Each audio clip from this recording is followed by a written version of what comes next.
What's going on, guys? In today's video, we're going to be comparing the cheapest cruise line in America against the most expensive cruise line in America. Today, we'll be boarding the $45 cruise for the Margaritaville at Sea. This ship was built in 1991, and in cruise years, that is an ancient ship. But for $45 for 3 nights, I wouldn't expect too much. So let's go on board, get this spread, and see how it is. Our main goal of this video is to highlight the differences in food, entertainment, and accommodations such as rooms on board each of these ships. So without further ado, let's get into these ships. Starting off with our cheapest ship, the Margaritaville at Sea Paradise. It was built in 1991. It has 14 decks, holds around 1,700 passengers, and has 12 bars and restaurants on board. Once you're on the ship, you can expect that your entertainment and food will be covered for the duration of your cruise. And I can't emphasize this enough, it was $45 for the entire trip. Let's talk about trying to board. These lines are so long because Margaritaville at Sea doesn't offer checking in beforehand, so you have to file for all your credit card information and things before. But after about an hour and a half of waiting, you're able to go on through this plastic gangway onto the ship where you might hit your head, and you are greeted with an older looking ship. You could see that the tiles are very 90s-esque, and it really is just an okay place. But let's go check out the buffet. I'm not gonna lie, this is our first impression on board, and the buffet doesn't look great. We got some sewage stew there with some rice, but we're gonna check out the actual main area where you can go hang out in the back of the ship, and they actually have burgers.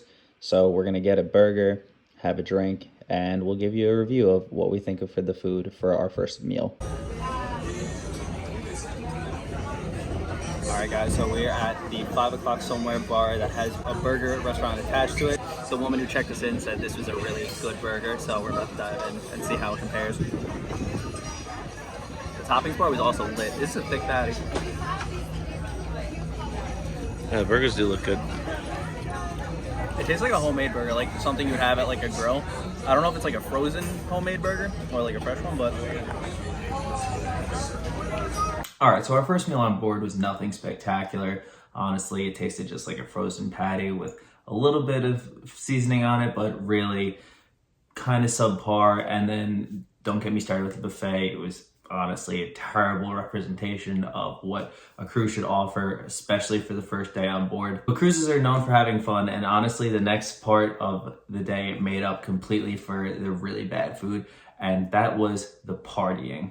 We made our way to the main deck area, and this party had a bunch of people on the dance floor. They started off with a conga line around the ship, then they had limbo, then there was line dancing, and there was even some entertainment. After the party wrapped up, we pretty much just went to the top deck to get ready for sail away, and what we saw was definitely unique. We were docked at a shipping container port, so there really wasn't too much to see when we were sailing away. I've never seen anything like this on a cruise before, and I definitely did not like it. But after we sailed away, we wanted to make our way down to check out our room finally, and we've heard a lot of mixed things, so we wanted to see for ourselves how the rooms truly were. Got a little hair dryer there, room for storage, maybe put some socks there, some stuff. We got this cool little mural that has the Caribbean Sea in it. That's really cool. Got a TV on the side, a little sitting shelf area, which we can look out to the porthole, which is really cool. There's not many balconies on board, I do know that. I think there's like a total like 6 balconies. But honestly, for a renovated ship, this is really nice. It's super spacious. They definitely don't make rooms like this anymore. Got just a little opening over there. Where's the bathroom? Can you open that door? Wait, what? It slides? Oh, that's cool. Wood plank? That's interesting. I've never seen that before. I'm scared, dude. Let's go in. What is up, everybody? This is ever? Yeah, this is really spacious. Like, I could be doing jumping jacks in here.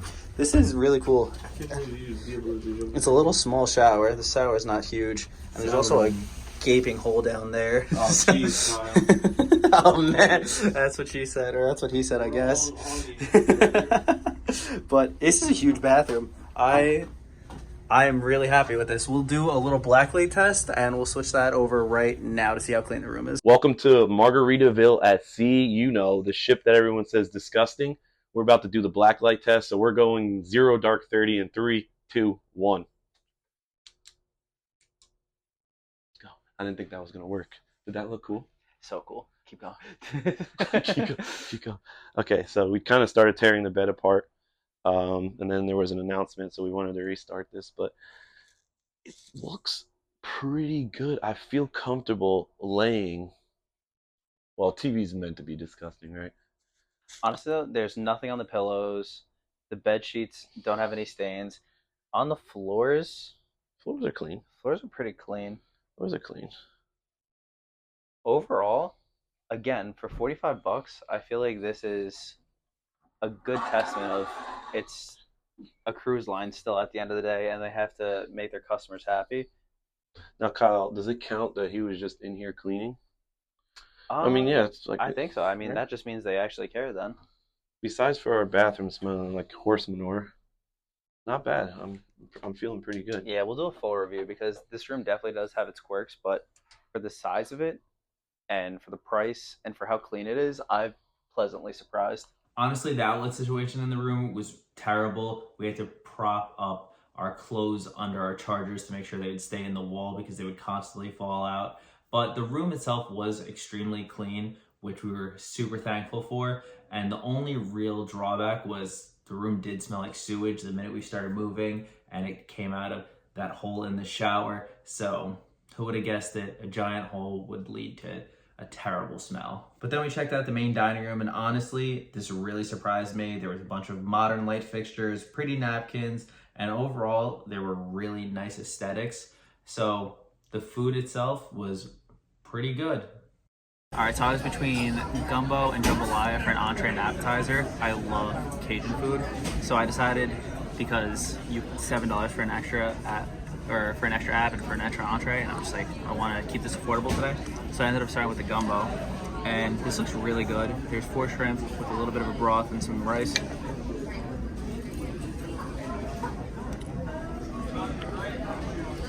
That's great. That actually is. That's not even a reaction for the camera. That's super good. It's spicy, seasoned really well, and the rice is fantastic. And we have a drink Hello. here. No, you're good. I love jerk chicken, so I'm really curious. A lot of sauce. So it's like barbecue sauce.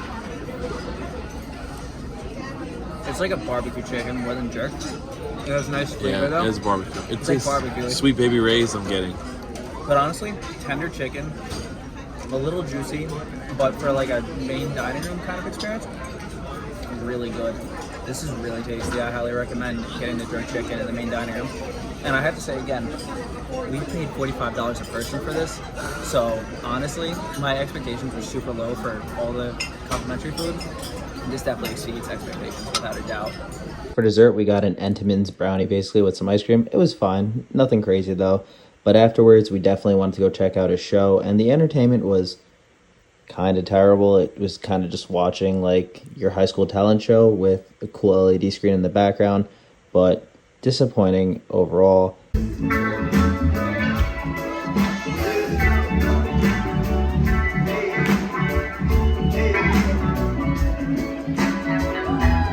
Yeah, not great entertainment. But afterwards, we checked out the nightclub and the nightlife. And honestly, the club was really crowded. So I have to say this is definitely a plus for Margaritaville. Overall, Margaritaville at Sea was definitely an interesting option for a cruise. It is a cheap getaway for $45. Again, you can't really expect the best quality food and entertainment, but my final thoughts on that will be at the end of this video. But let's get into the next ship that is literally 100 times more expensive than Margaritaville at Sea. Up next, we have our most expensive ship, the Celebrity Ascent, which is built in 2023, has 16 decks, holds around 3,300 passengers, and has 32 bars and restaurants. This ship is incredible, with an incredible amount of food, entertainment, and of course, dancing and drinks included in your cruise fare for about $2,000 a person. Starting first with the boarding process, you are greeted by an amazing, beautiful terminal when you are boarding the Celebrity Ascent, and there were no lines. I'm talking 2 minutes from the time you get out of your car to the time you're on board, and it is a seamless transition. It was beautiful from the terminal all the way into the ship, and you are greeted as soon as you walk on by one of the coolest areas I think I've ever seen on board. After we get on, obviously we had to head up to the buffet where they had this beautiful welcome sign, and then we checked out the stations. They had a fresh salad station, a Mexican station that had pulled pork, beef, cheese, guacamole, and then they had a bunch of Mexican favorites. They had steak, grilled corn, they had fried calamari, which was one of my personal favorites, chicken mole. Honestly, the options were endless here. We had a bunch of high-end options. The barbecue pork belly was super thick and really high quality. They had a carving station that had roast beef. Even if you're a picky eater, there's something here for you. For lunch, and they have burrata, which I've never seen on any cruise line for a buffet menu item. So we have a really nice burrata with balsamic glaze drizzle, arancini, which is rice ball if you're not fancy, and some tomato focaccia. It looks fantastic. It smells fantastic, and I'm really excited. And we are on the back of the aft ship. Seating's really easy to come by on this ship, which is really nice considering it's still at full capacity. After lunch, we had to check out one of the main attractions, which is basically an elevator that hangs off the side of the ship that goes up and down and is a bar. So we just ended up getting onto the magic carpet, but unfortunately it is absolutely downpouring, so they canceled pretty much all the entertainment today for the sail away party. So this is our view.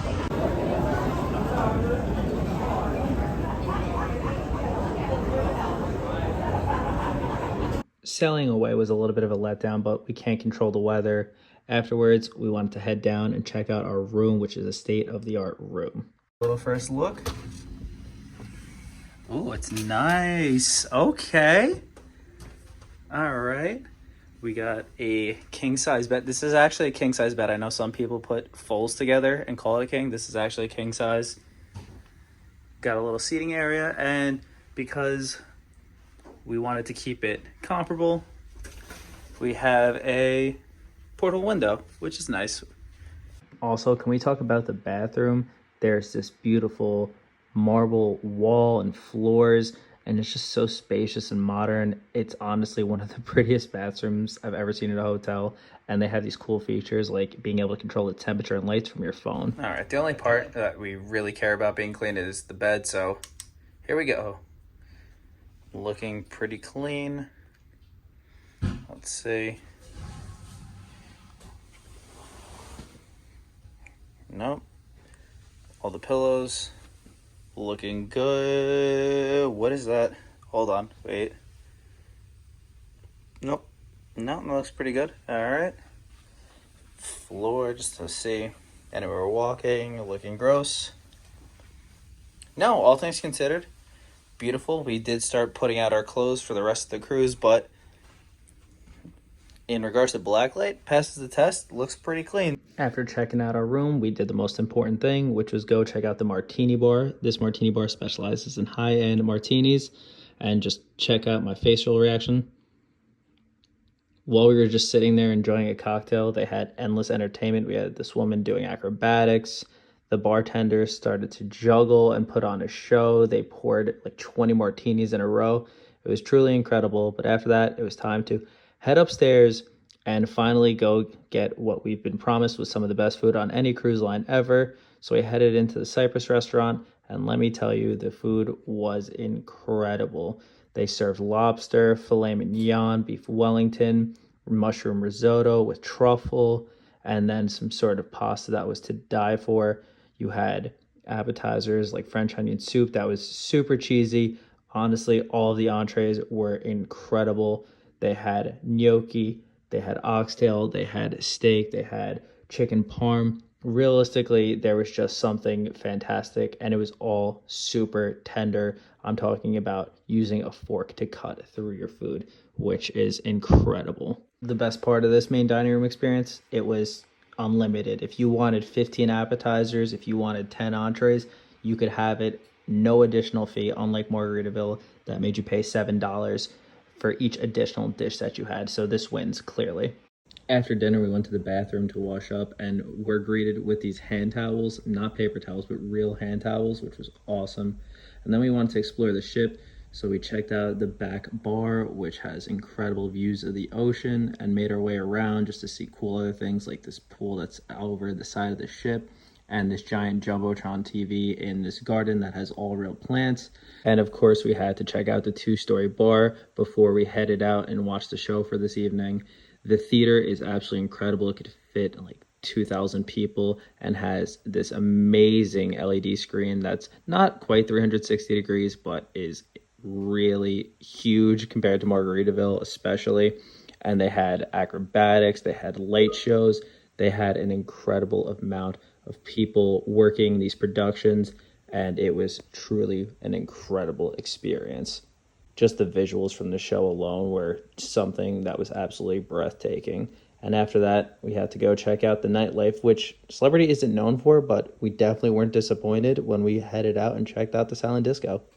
The silent disco was completely packed. The turnout was fantastic. They had multiple DJs running 4 different channels, from disco to modern pop to dance music to Latin music. So they did their best to keep everyone engaged. And honestly, this was the first time I ever did a silent disco, and it was so much fun. Celebrity Cruise Lines gets lit, honestly. I have to say, I was surprised. This is an honorable mention. It was the Shine the Night Away party where everyone dressed up. They gave out glow sticks, and everyone wore metallic and shiny clothes.